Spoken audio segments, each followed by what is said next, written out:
నిన్ను చెడదంగే ఫ్రెండ్ గాడు ప్రతి దానికి ఎస్ చెప్పి నువ్వు చేసేది కరెక్టు అని కింద నుంచి పైకి ఎగదోస్తుండొచ్చు.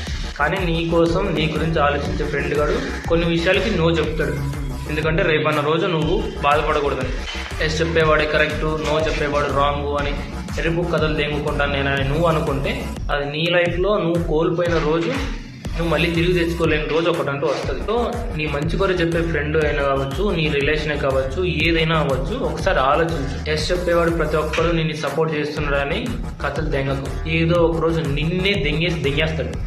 ఎప్పుడు ఎస్ చెప్పేవాడే కరెక్ట్ కాదు, నో చెప్పేవాడు కూడా కరెక్టే. ఎందుకంటే నువ్వు మంచి పని ఏం చేసినా సరే వాడు నీకు సపోర్ట్ చేస్తాడు.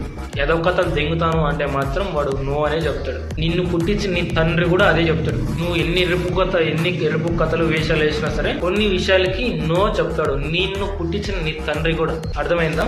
ఒక రెస్పాన్సిబిలిటీ, ఒక ఫ్యామిలీ మెంబర్, ఒక ఫ్రెండ్, ఒక లవర్ ఎవడైనా సరే కొన్ని విషయాలకి నో అనే చెప్తారు. నో చెప్పిన వాడు మనల్ని అనుమానిస్తున్నాడు, లవడా బొంగు పోసాడం, ఈ ఎరుపు మాటలు అని బుర్రలోకి ఎక్కించుకొని నీ లైఫ్ నువ్వు స్పాయిల్ చేసుకో.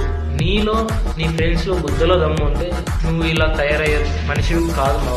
ఏదైనా ఉన్నప్పుడు దాన్ని ఎలా మనం చూసుకోవాలో నేర్చుకో.